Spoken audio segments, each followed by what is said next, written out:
Hi everybody, I'm Bryan Mudd. A fan of South Plains politics? Here's your talking points for this week. If you're burned out on elections and campaigns and deciphering politicians saying all the right things, I'm sorry, but some of you have one more vote to make.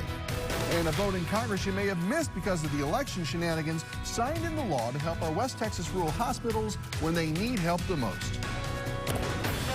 From the studios of KAMC Television in Lubbock, your local election headquarters. This is Talking Points with Bryan Mudd.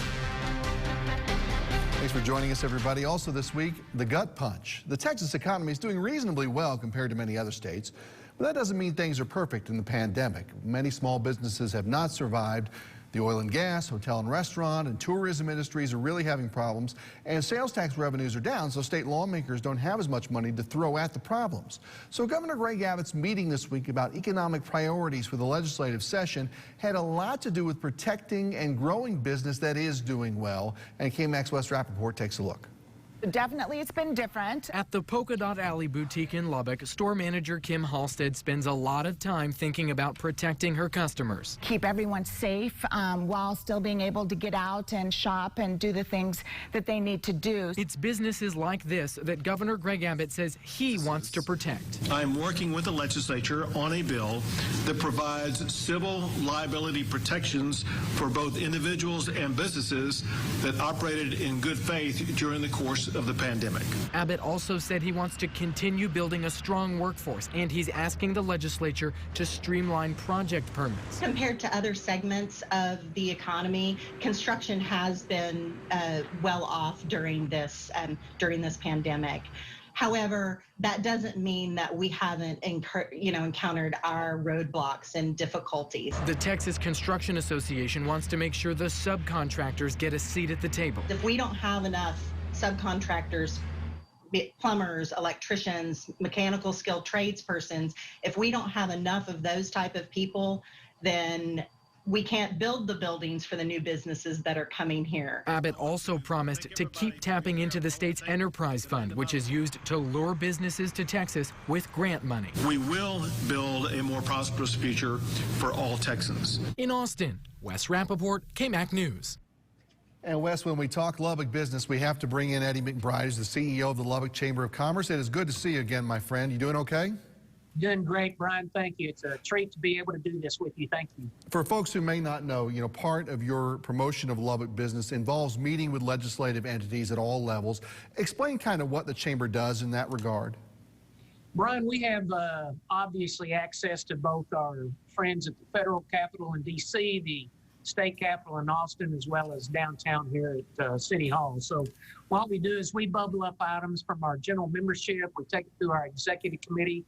We get it through our other committees, and we develop policies at the federal, state, and local level. And in this year, of course, we've added COVID-19 legislative priorities as well. So we do that. We get board vote on it, and then that allows us the flexibility through the year to act on those policies that the board of directors at the chamber that have approved. So tell me, just take us through just a few of those policies specifically that you'd like to see really from the federal and state level coming up. Well, obviously at the federal level, they're changing pretty quickly ever since President Biden's come into the administration and with all of his executive orders. But one recently has been minimum wage. Mm-hmm. We don't like the way they're trying to implement the new minimum wage upgrade to $15 an hour. So that is worrisome for us. So we're working with our business members to try to help them give information to all of their legislators to how to more fairly implement that. And then at the state level, we have obviously areas that we're interested in with broadband rural access. We think it's very important, obviously, to continue expanding that to the max extent possible. And COVID actually really highlighted some of the areas of deficiencies with rural broadband. We think that they ought to take advantage of the federal Medicaid expansion opportunities to really help our entire system. And then we also, Texas Tech University is one of our primary policy issues. We really look forward to working to try to get Midwestern State into the Texas Tech system.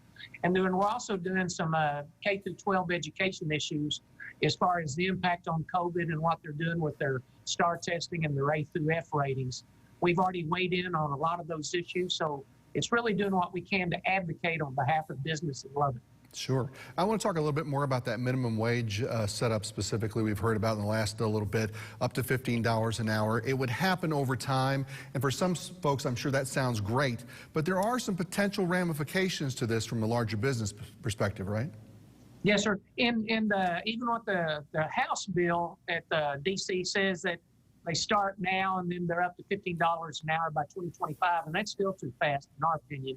Now, we're not advocating for a minimum wage increase, but Ray Perryman, our state demographer, said, and I've learned this from him, that in 2009, when we set the $7.25 rate at that time, it was based on the basic purchasing power of individuals.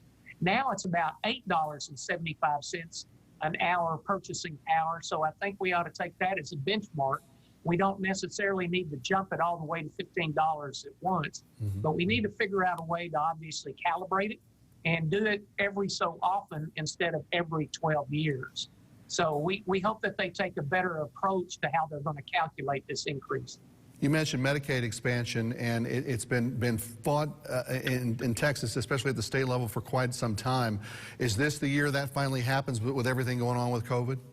We understand that obviously with the changes in the state legislature as far as that funding, there is a little bit more of an appetite to at least listen to this argument. So we too have joined into that fray. We think that it's better for our healthcare system in general. And we've talked to our healthcare folks, and they all support a Medicaid expansion. So we just hope to convince our legislators at the state level to consider it as well.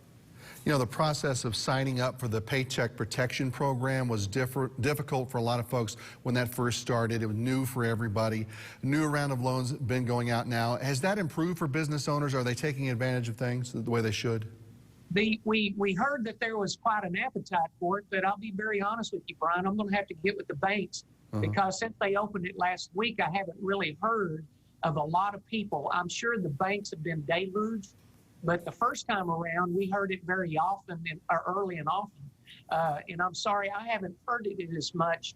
I think it's going on, but we just don't hear it as the same over. You know, at first it went crazy last summer, but I really haven't heard what the results are just yet. We hope that's going well for a lot of folks. I hope it does, yes, sir. But there's a lot of people that obviously still need some help. Yeah, a lot of small businesses that were really hammered by COVID, others hanging in there. Do you think we get back at all to any sort of mom and pop business feel in Lubbock when this is over? Or we have, like a lot of people have said, have we sort of moved into this bigger city, bigger corporate business phase here now? I hope not, because the entrepreneurs in our community need to have an opportunity both to thrive as well as to grow, and we need more entrepreneurs. So I can't help but think when we first got into this COVID, we said this is a great opportunity for entrepreneurs to begin. And we saw the way that so many restaurants and other retail outlets pivoted using internet sales, curbside pickup, and takeout. So I can't help but think that this will create another opportunity for entrepreneurs. So let's say that I'm cautiously optimistic that it will be good for entrepreneurs. And let's hope that by the third quarter, if the national experts are saying that we ought to have a rebound by the third quarter, let's hope that that is true.